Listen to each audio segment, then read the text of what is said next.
Hi, everyone. If you're tuning in, we're just about to get started in about a minute. We'll start at 7 p.m. Eastern Time. You're tuned in to the Leventhal Map and Education Center's broadcast with Kathleen DuVal tonight.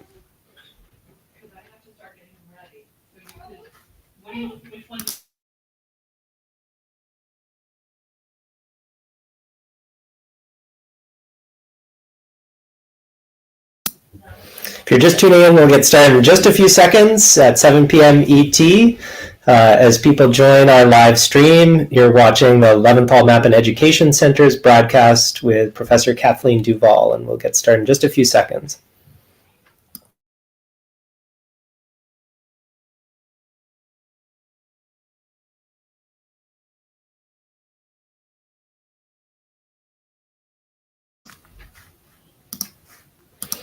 All right, now that people have started to join us on our live stream, welcome to the show. I'm Garrett Nelson. I'm the president and head curator at the Leventhal Map and Education Center at the Boston Public Library.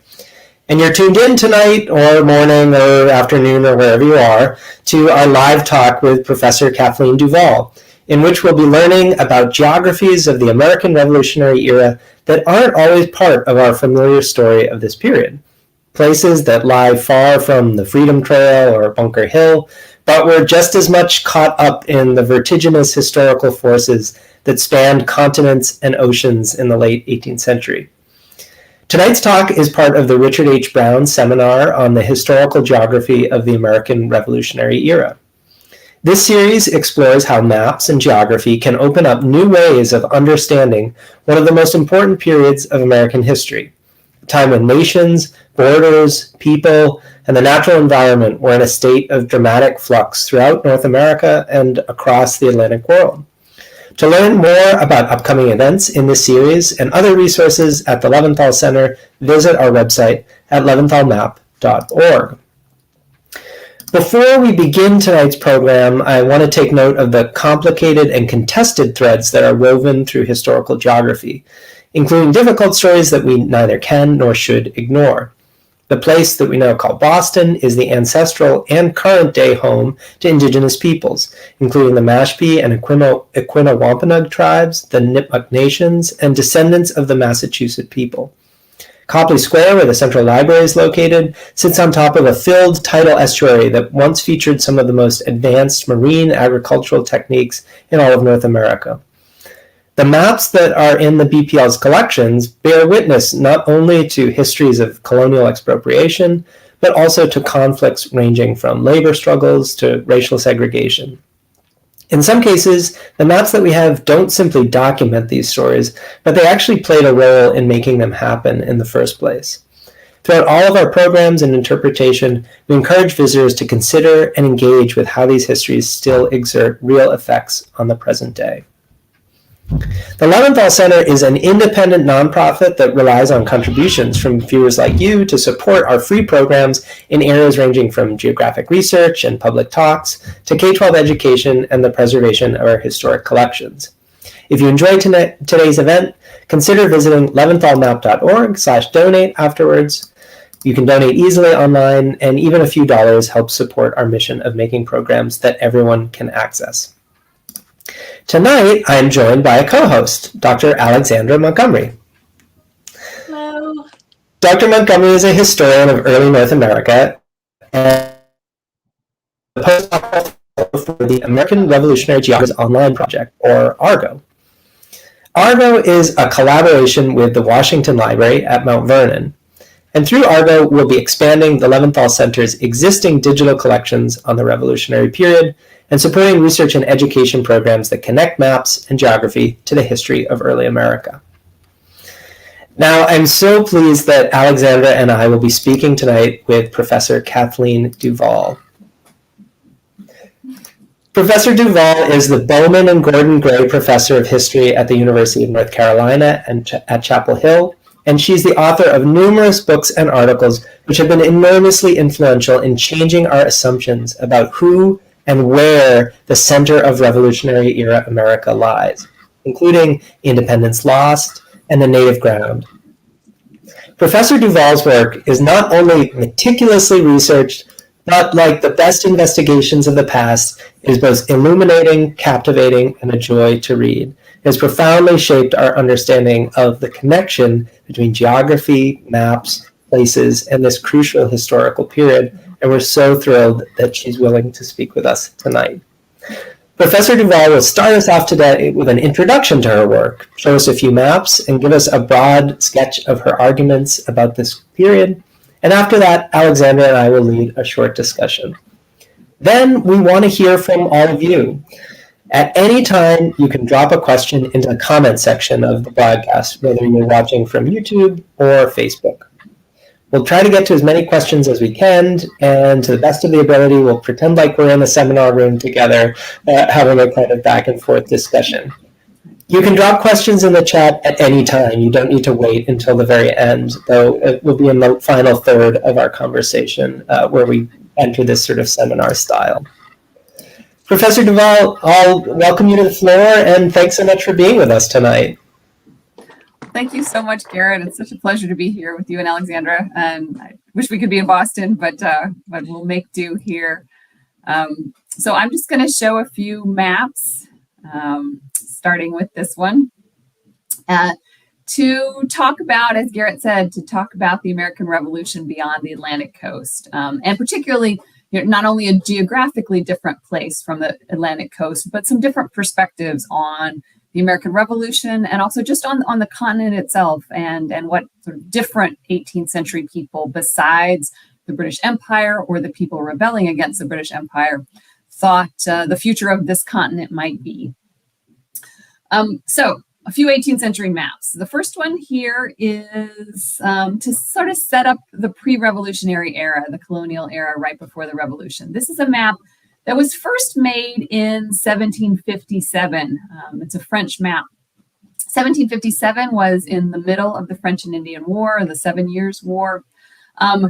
So this map, the words on the map were put on there in 1757.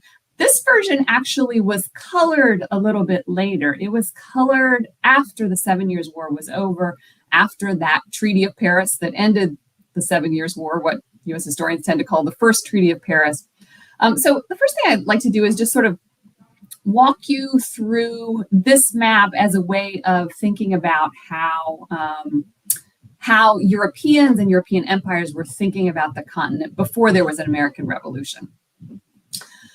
So you can see that Louisiana written across the middle of the continent. That's an artifact from when this was made in 1757, when both sides of the Mississippi River, that's the Mississippi River right in the middle, both sides of the Mississippi River were the French colony of Louisiana. Now, the French lost the French and Indian War, the 7 Years' War. And so this coloring shows something different from what that word on the map says. It shows that North America has been divided between the Spanish Empire and the British Empire. So in fact, if you sort of start on the west side of the map, that green part is Spanish Texas and Spanish New Mexico. The yellow part is also Spanish. The Spanish, after the 7 Years' War, got from France, they were on the same side of the war as France, got from France the western half of what had been French Louisiana. And so all of that yellow part, what later will be the Louisiana Purchase, that was all Spanish between the 7 Years' War and the American Revolution. Then the pink part was new to the British Empire.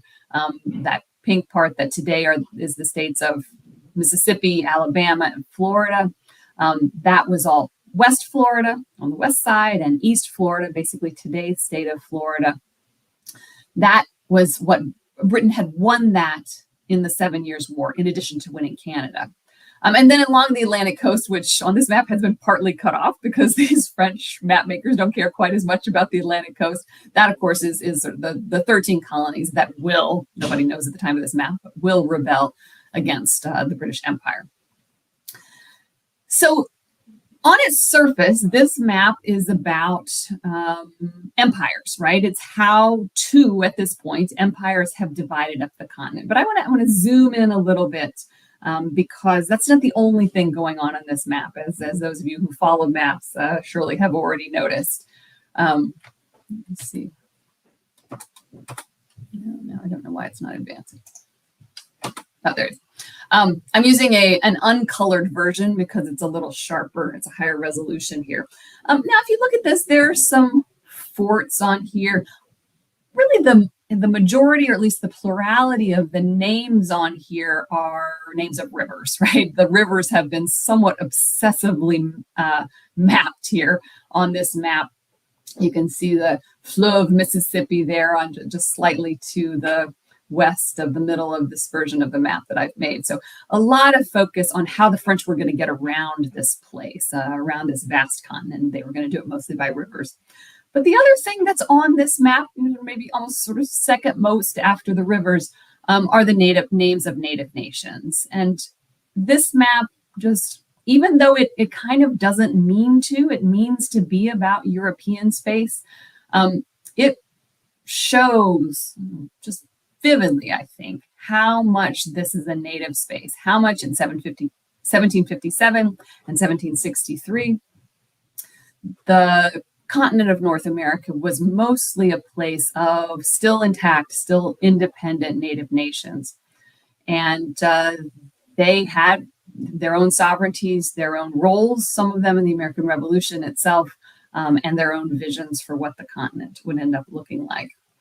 So here you can see they're written in French, right? But you can see sort of from east to west, you can see Cherokees, that Grand Telique is a Cherokee town, Alabama's Choctaws, Chickasaws, Arkansas, the Quapaws, the Caddos, the Osage.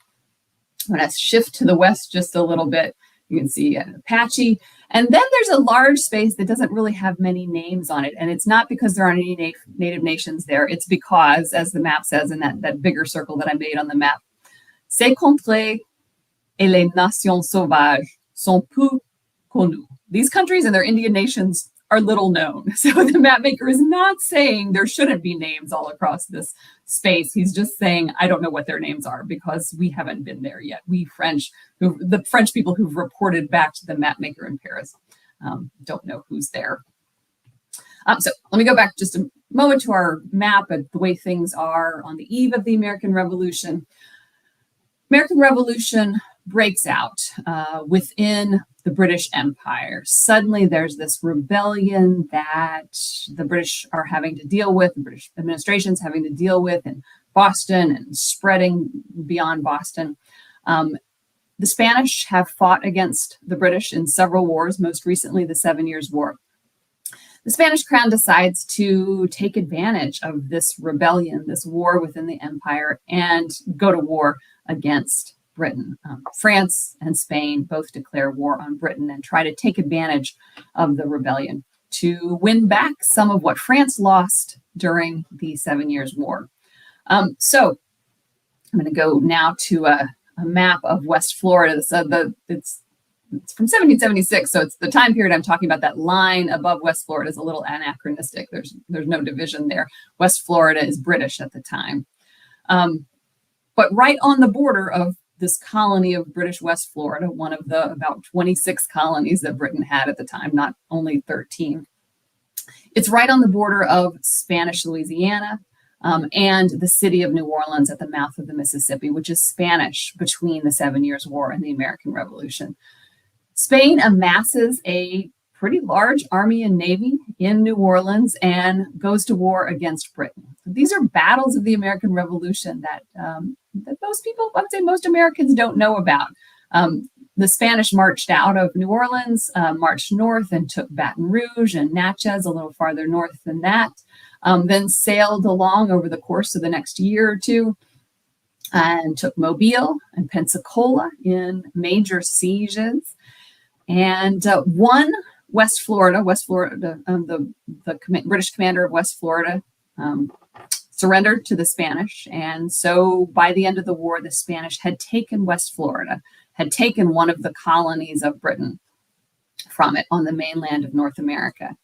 After West Florida surrendered to the Spanish and French ships that were there besieging Pensacola then sailed to the West Indies, took the Bahamas, took another colony from Britain, were getting ready to make an attack on Jamaica, the most powerful the most profitable colony in the British Empire.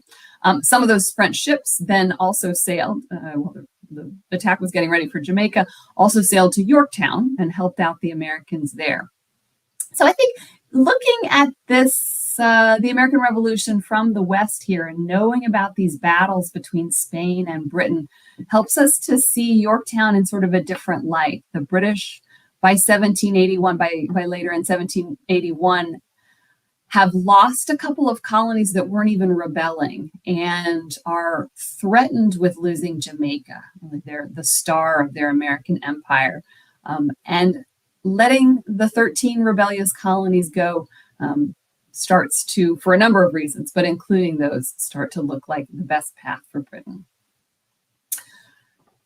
So when the Spanish make a map of the North American continent after the American Revolution, it looks very different from maps that we see that the United States made after the American Revolution. This map is actually made in Amsterdam, but it is the Spanish view of post-revolutionary North America. Let me explain the colors to you. So that green on the eastern seaboard, that is the United States. Canada, the yellow part, and the pink and yellow parts above that are the British Canadian colonies. Everything else on this map, according to this map, is Spanish. Spain won, according to Spain, everything east of the Mississippi. They think they're going, they do, and in the Treaty of Paris, the Second Treaty of Paris of 1783, they get Florida back, what becomes the state of Florida back. So you can see pink, that's Spanish. Florida, all of West Florida. Spain claims the land, all of that land between the Appalachians and the Mississippi. If you know anything about the 7 Years' War and the lead up to the American Revolution, those are the very lands that the British fought the French to get. They've been fighting Native peoples to get. And that was one of the many reasons British colonists went to war against their empire, was to try to get those lands in the Ohio Valley, Western Pennsylvania, Western Virginia. Spain says it's all ours at the end of the war. Plus all of that becomes Louisiana Purchase later, everything west of the Mississippi, and still New Mexico, California, Mexico, and parts south, right? This is a dawn of a new Spanish era in the eyes of the Spanish. Things aren't quite going to work out that way, as we know. But the United States couldn't be sure that it wouldn't work out that way at the time. So one of the things I think that looking beyond the 13 colonies at the time of the Revolution helps us do is just remind us to kind of slow down our expectations, to remember that the future was not inevitable. It was not all written in 1776 or 1783. In fact, probably it was not a particularly likely outcome that the United States would end up taking up most of the continent. Virginians at the time were still talking about not only Spaniards to the west, but foreign Indians to the west, knowing full well that Native people were still in independent nations, that their countries were not part of the United States on this continent. After all, I like to remind my students that when Francis Scott Key wrote the Star-Spangled Banner during the War of 1812, so a bit later than this, there are no lines in there that he wrote about stretching from sea to shining sea. He was really just trying to hold on to Baltimore. I want to show you one last map before I finish up here with a very different perspective. Here are three examples. These are maps made by Southeastern Native nations in the 18th century that have a really very different purpose. They're about, all maps are about relationships in space, but these are less about geographic space and more about mapping relationships, the relationships of various Native nations and colonies to one another. I'm going to zoom in on one on this printed copy of a Chickasaw map from, well, you can see it on the left here. There's a Chickasaw map from 1737. Chickasaw chief Mingo Uma drew this map on a deer skin, and the purpose of it was really showing Chickasaw's various diplomatic relations with various peoples and their paths of war and trade and hunting. And so this, you can see, it is sort of more printed looking. This is a copy that a Frenchman in New Orleans made of it.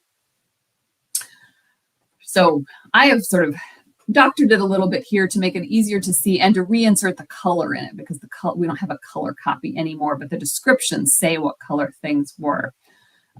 Here, as the French would tell you, the friends of the Chickasaws, this is a Chickasaw-centered map. The friends of the Chickasaws are marked in black, and the enemies of the Chickasaw are marked in red. Red in the Southeast was the color for warfare, for blood. I mean, obviously it is for many cultures, but it particularly meant war in the Southeast. Now, another thing to know about this is the size of the circles has to do with how important that people is to the Chickasaws, right, to the center of the map. Now, the Chickasaw circle is quite big here, right there in the middle of the map. And let me read to you in John DuVal's translation what they say about themselves and their drawing of themselves in the map. The entire Chickasaw nation, white inside, but the rim only in blood. It is white because they claim that only good words go forth from their villages, but that the people on the outskirts, because they do not listen to the spirit, are losing it, and thus their lands are stained with blood. So they're saying there's some Chickasaws that sort of live on the edge of Chickasaw country who are making war, but the center of the Chickasaw nation, including these diplomats, these older leaders who are sending this message, they are for peace. They are for white instead of red. Now, they say also in the key that the white paths are peaceful paths. So the Chickasaws are at peace with, most of these are peoples who are part of the Creek Confederacy or Muskogee Confederacy. They're at peace with the Ofuskies, the Alabamas, the Cowetas. You can see the Cherokees. The Chickasaws consider themselves at peace with the Cherokees. And then they have peaceful relationships with the English. They don't have a direct relationship with the English. They go through their Creek allies to get to the English. They are at war, though, they show here, with the Hurons, the Quapaws, the Choctaws, and several other peoples. And finally, if you look at this, you can see some of these lines aren't connected. So the lines that are connected are either fully war or fully peace. But if you look at that, where you see the Alabamas, who are one of the Creek or Muskogee peoples, there's a white path that doesn't go all the way to Mobile. Mobile, that's the French. So this was at the time when the French had Mobile. They say about this path that doesn't quite connect the Alabamas, their allies, the Alabamas, and Mobile, French Mobile.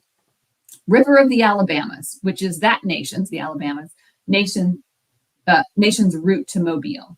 It is not drawn all the way to Mobile because they say they wouldn't dare go there.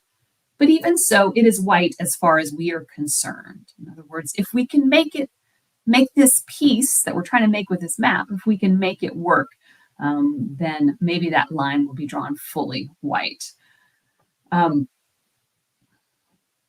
And I should also say these red paths that don't go quite all the way, they're saying the Chickasaws, they say, these are war paths which are not drawn all the way out to the villages because they hope they will become white as they make peace with the peoples toward whom the paths extend. They're trying to make, they're at least saying, whether it's completely true or not, they're saying in this map that they would like to make peace with all of these peoples. So I think this is just a reminder that, as all of you who follow maps here at the center know, like all maps, these are drawn with purposes. This purpose has a clear peacemaking purpose. This map does. The other maps we've seen have to do with sort of claiming space and all the sort of combined purpose that those Europeans maps have is claiming space for Europeans, while at the same time showing how to get around a place, which requires native naming and also the knowledge of rivers. So I think, yeah, you all come on up and I'll come back to them. Thanks for that, Kathleen. I just want you to keep going. I know. I think Alexandra has a first question, and we'll take it from there. Yeah, well, first of all, thank you so much. I'm a tremendous admirer of your work, and this is such a great opportunity to hear you talk, and selfishly for myself to be in sort of a driver's seat-ish kind of position. And I have just a ton of possible questions that I could ask to start us off, and I hope that we get back around to those Southeastern native maps, because I think that those open up a lot of really interesting discussion. But I think to just kick us off, I want to start with something a little bit more general, which is one of the really wonderful things about your work that you're presenting here today, and which sort of exists in the Independence Lost book, is that you're asking us to look at a familiar story, the American Revolution, from an unfamiliar kind of angle, from what might be considered in the dominant narrative to be a marginal angle, although certainly is not from the perspective of the folks who were living it. So what do you think? Why did you choose that approach, and what do we learn by using that kind of an approach, as opposed to just writing more narratives for more things about Boston? Not saying anything bad about Boston. Love you, Boston. But what do we get when we're looking from the Gulf Coast that we don't get from those other perspectives? Yeah,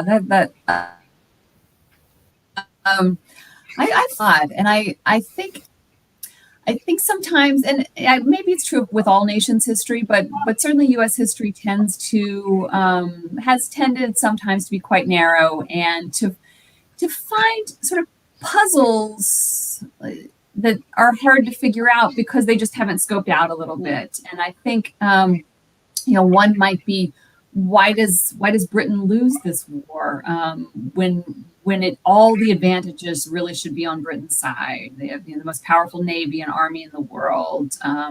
The colonies, the 13 colonies that rebelled, don't really get along with each other, and Georgia really wasn't all that likely to even stay in it. So how does it possibly happen that Britain can lose this? But I think if you scope out a little bit and see, it's a world war. Britain is fighting France and Spain and the Netherlands, I didn't even mention, and doesn't end up, and partly because of these Chickasaw peace overtures that start on that map in the 1730s. Many of Britain's native allies that they expected to join the war and help them put down the rebellion, many of them don't end up joining it. And then it starts to look a little more balanced, that Britain has some stakes in the game that are higher than its mainland colonies, and include Europe. And there's a planned and even begun attack by the Spanish and the French on England itself that only gets sort of a big storm comes up and they have to delay it, and it ends up never happening. But the ships are on their way. Yeah. So I think one of the things is just like it helps us understand that the people who rebelled against the British Empire had some things on their side that weren't under their control. I mean, they put a lot of diplomacy into trying to get Spain and France to enter the war, so they do help it happen. But it's a big war out there, and it's a big imperial world beyond the 13 colonies. And then I think it can help us understand what the world that the United States goes into in 1776, sort of, but especially in 1783 and beyond. It's a minor player on a big stage, and one of the central things that the United States has to do in that first 20 years or so of existence is prove that they're a country at all, and prove that they could have trading relationships with Europeans, explain to native nations that even though they are 13 council fires, they work as one, even though they really usually don't, especially in those first couple of decades. So that just the diplomacy, both the native diplomacy and the European diplomacy that the United States has to make up as it goes along in that first decade or two, helps to explain, I think, a lot about the troubles and the unlikeliness that the United States was going to make it in those first years. I'd like to ask a question about a word that's in the title of your most recent book, Independence, and maybe some of the ways in which map leads into wrong conclusions about the importance of independence. Of course, it's one of the great synonyms of the Revolutionary era. Political theorists are trying to understand, and the map comes to symbolize a form of sovereignty and independence. Right? In our 2016 exhibition, We Are One, that exhibition concludes with these sort of maps as visual symbols of an independent United States.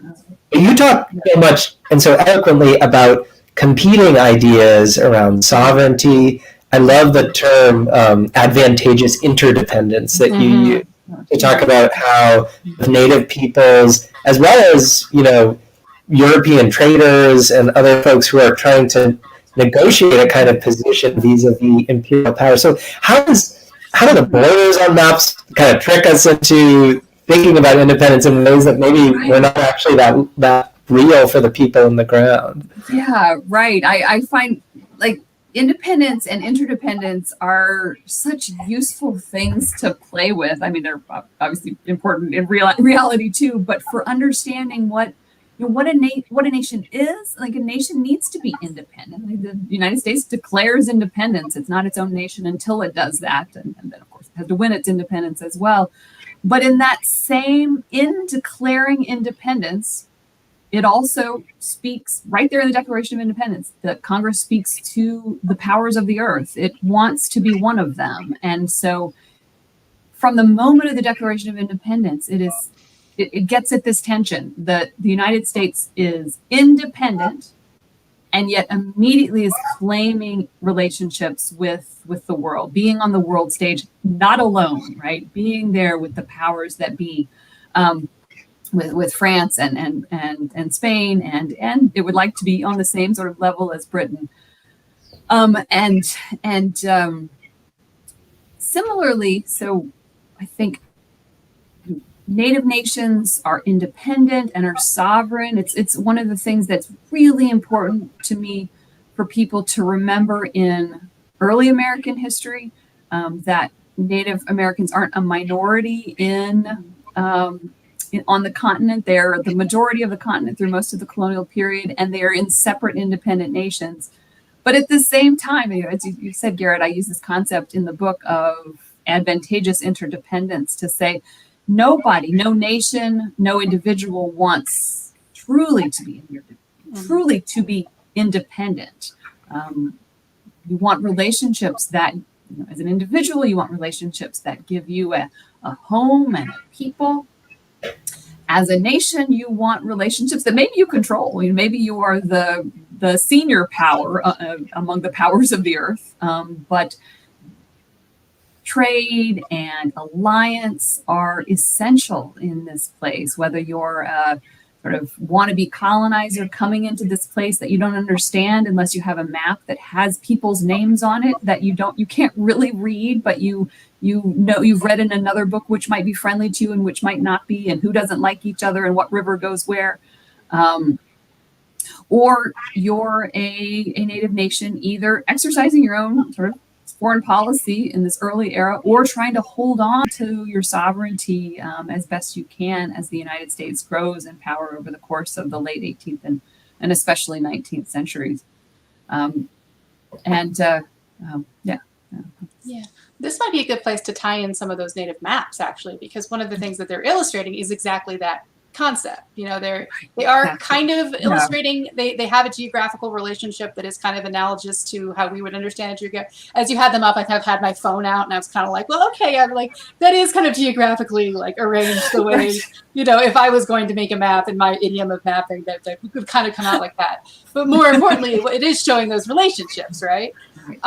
So I just love to hear you talk a little bit more about how these maps, and my understanding is this is a whole tradition of Southeastern Native mapping, how these maps change our understandings of all of these big concepts, as well as tie into our understandings of how they're understanding this moment during the American Revolution. Yeah.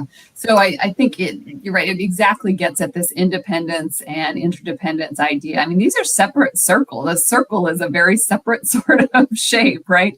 And they are not, not a Venn diagram. They are entirely separate from each other. And yet what the map is really, the map, I guess, maybe sort of two major spatial things it's telling you. One is how important different peoples are. And the other is the relationship between them. But even that first thing, how important, how big the different circles are, has to do with relationships. It's not necessarily it's not a population measure. It's how important that place and its people are. And so let me see if I can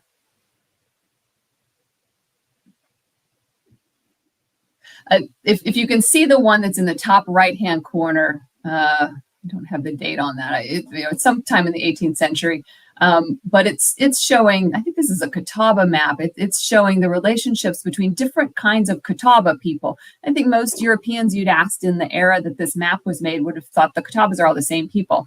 To the Catawbas, they are different peoples. They're different circles still, even though they're a confederacy. They're in what's now sort of southern North Carolina and northern South Carolina. You can see Virginia is for some reason a rectangle. On the edge with kind of a long and windy path. And then this is Charleston on the edge, that they've actually drawn it with some sense of a city block. It's almost as if we don't need to draw our towns. We know what our towns look like. We know how to get around them. But maybe there's a little bit of a sense that we've at least talked about what it means to get around a town like Charleston, and that maneuvering it is different from maneuvering our towns. It just gives a little window into maybe how people talked about space or drew maps for each other. These are all maps that are drawn for Europeans, right? So they have a different sort of meaning and intent in them, but they still show this relationships between peoples. And so if we were sort of to look again at the sort of one I've sort of messed up a little bit, the English and Mobile, the French, they're I think at this point the English to the Chickasaws is Virginia as well as South Carolina, which is probably why probably in an earlier version they would have just put Charleston, but the English is a little bit bigger geographic a category by this point, but you can see it's still pretty small, right? And Mobile is pretty small. They're not nearly as big as the Choctaws or the Cherokees. If I can riff off of just what you've been saying, and particularly this fascinating map, one of the things that I've always found interesting is we are increasingly historically aware of the way that Europeans imported certain ideas about spatiality to the Americas, right? Whether it's the fee simple parcel of property or a kind of bounded territorial integrity, this idea that Europeans brought geometric space with them across the Atlantic. But I find that sometimes that has the effect of sort of making people think, well, Native peoples had no territoriality. They didn't do anything like we might call mapping today, and because they're very few, if any, extant of the things that we traditionally would call Western maps, there's this kind of fiction that Native people didn't think in borders or they didn't think in space at all. Can you tell us a little bit more about how the Chickasaws and others were thinking, not just figurative maps like this one, but actually in a kind of spatiality of power and nationality? Right. That's a great point, Garrett. And I think, on these maps, you can tell that if you've got one people and another people and there's a path between them, both of those peoples know where they're, maybe not exactly where one ends and the other ends, but they know the difference between the path that might be dangerous and their town, which is not, or sometimes it can be, but that already shows that there's a clear definition of my people's space and somebody else's space. But then you're exactly right that it's so easy to imagine that that Native people didn't have boundaries from each other, didn't have markers, and in fact, Europeans kind of want to believe that, right? And especially the more the United States expands west and takes over Native people's lands, it's very convenient and useful to think that Native people don't have clear ideas of where their land stops and somebody else's starts, because that means there might be free land that's available for us to take and doesn't belong to anybody, even if it's very clearly actually somebody's hunting land or somebody's gathering land. In fact, there are great examples of border markings. Baton Rouge, the Louisiana town, is named for a stick that was a marker. It was a marker between two people's territory.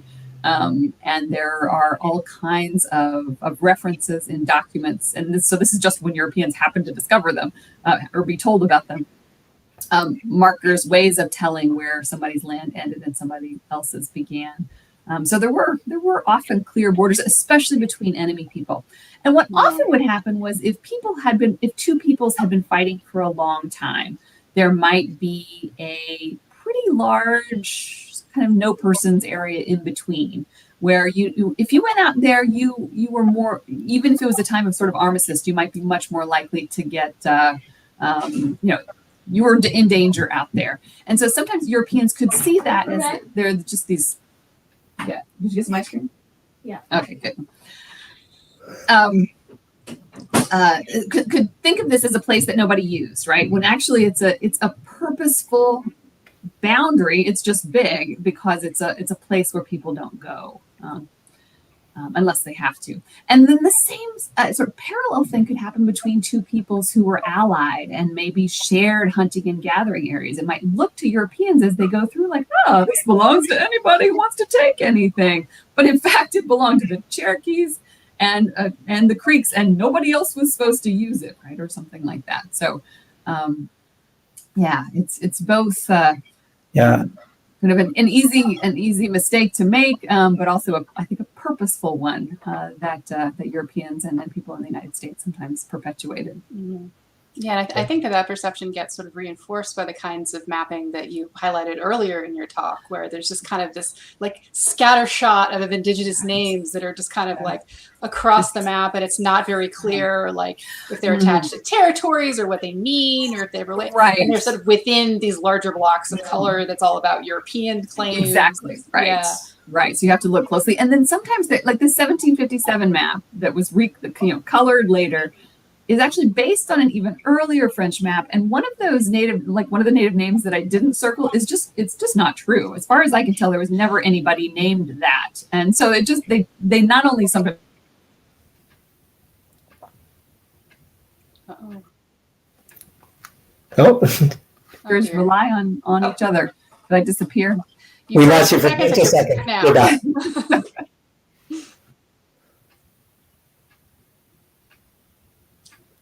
Or not. Oh, no. I can't tell if we.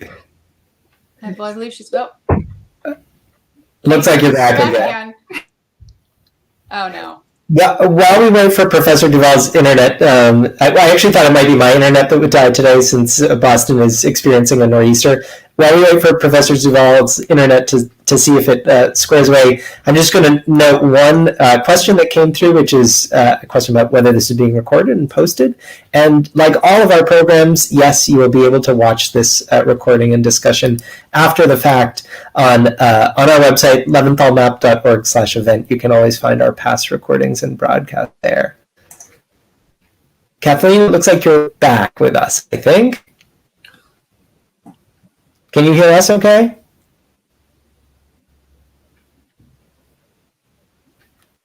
We can, it looks like we can see you all right. Yeah.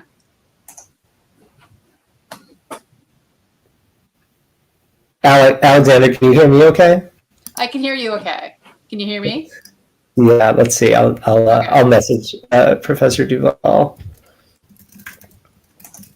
It's good because I hope that we can get everything back, because I'd really love to hear Professor DuVal. No, I'm on the edge of my seat. Can you hear me now? Yes. Good. Great. Everything's good now. Can you hear us? Oh. I can't see you all. I can't hear or see you. Oh, okay. Maybe if you want to ask me a question in the chat. That is very strange. I don't know why that would be. Should we try having put a question in the chat and I'll just answer it? We can try having her leave and come back again to see if that resets.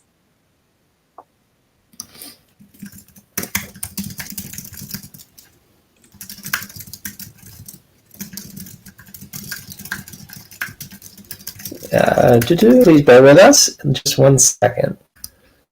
Let's see. Yeah, possibilities and perils of this format for online for talks. Yes, we're very much used to it. I was telling Alexander at the beginning of the talk, I once was in the middle of a lecture when I stepped on my power cord and cut the power to my video. Professor DuVal's rebooting her browser to see if she can join us again. Maybe we can riff a little bit on the Arno project while we wait. Sure. Yeah. So Yeah, so Dr. Montgomery is actually based down out of the Washington Library at Mount Vernon, who are partners on this Argo project. We are expanding a collection of several thousand American Revolutionary War era maps that are already in the Leventhal Center's collection with new partners, new libraries and institutions, and we're bringing together not just the maps, but historical scholarship from folks like Dr. Montgomery, Professor DuVal, and others into kind of conversation. Let's see. Have we got you back? I can see Yes. you. Yay! This again.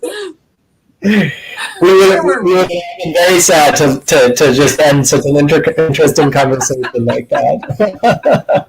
I'm not even the one having the storm. I don't know. It's par for the course with online talks these days. So thanks to our audience members for bearing with us. I forget where we left off. Alexander, were you about to ask a question? No, I believe that Kathleen was telling us about the older map that the 56 Bellin map was based on. Oh, right. Yeah. Or maybe so not, yeah. Sorry, go. Right. Yeah. Oh, right. It's got a here. Let me pull it up here.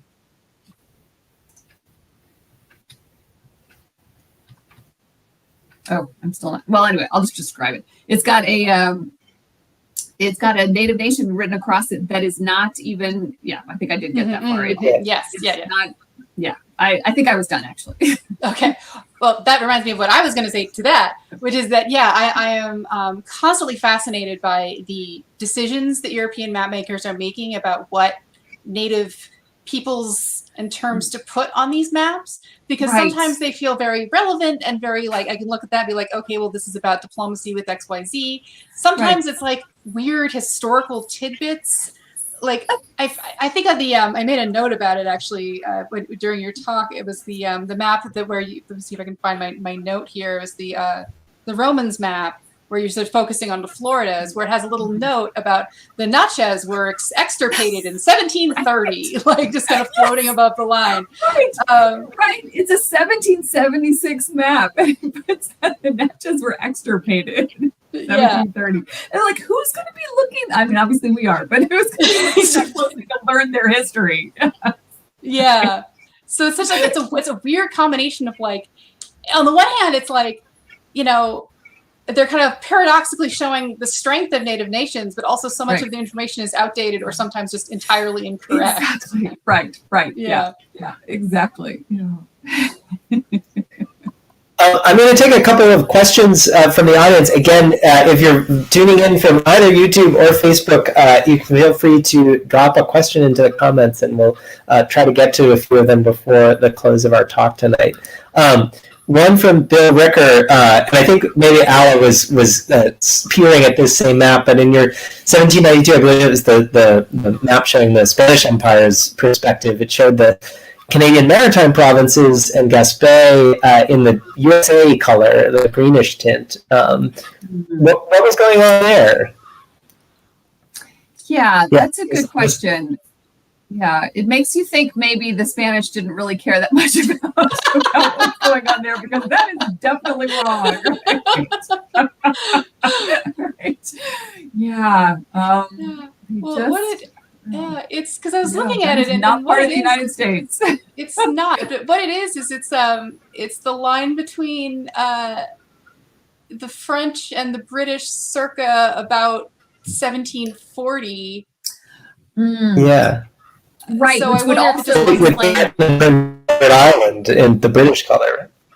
Yeah, which would also explain why Hudson's Bay is a different color. It looks to maybe they just sort of copied an old map for that part, because they don't care. They really just care about the Spanish parts and claiming some of the U.S. parts for Spain. Mm-hmm.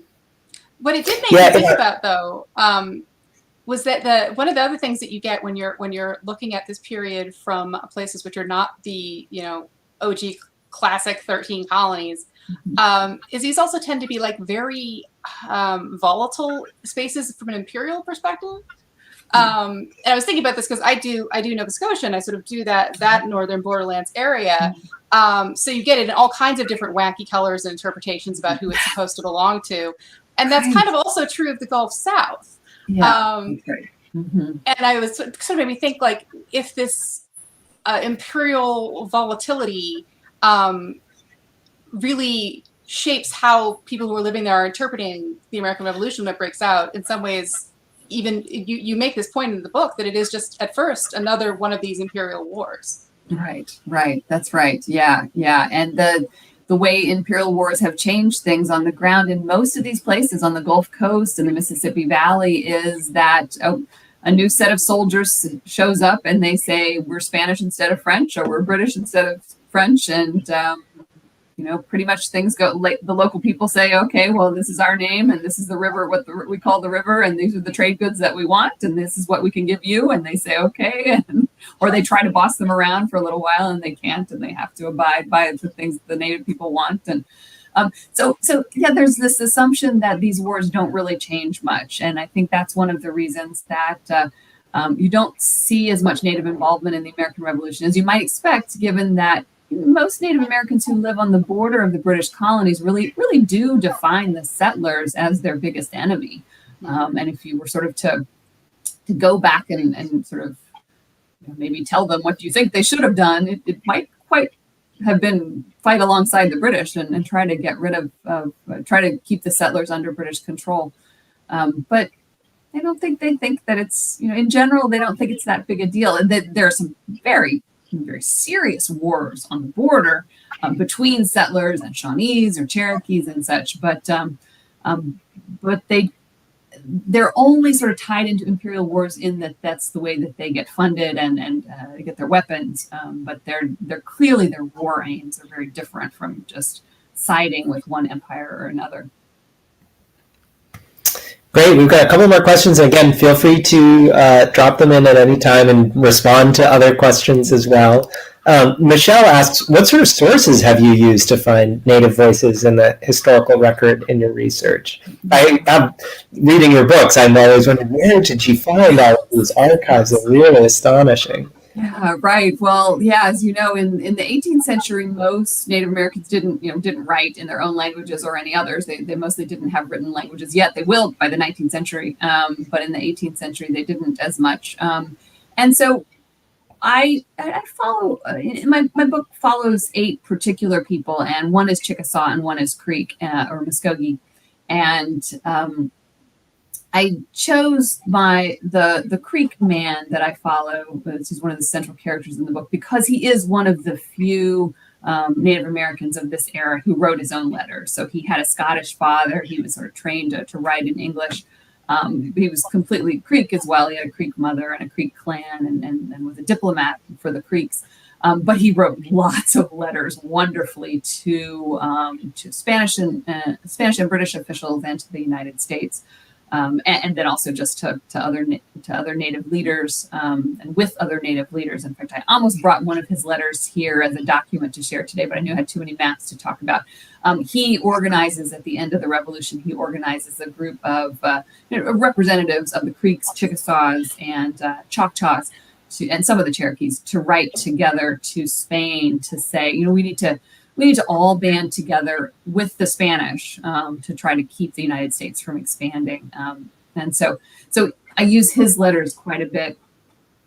And then there is, it's in some ways, it's this sort of two-sided coin that Alexander was talking about with the maps, with documents. These European officials are sent out to these posts, at Pensacola, Mobile, New Orleans, and then also just deep into the interior. There are these tiny forts all up the Mississippi.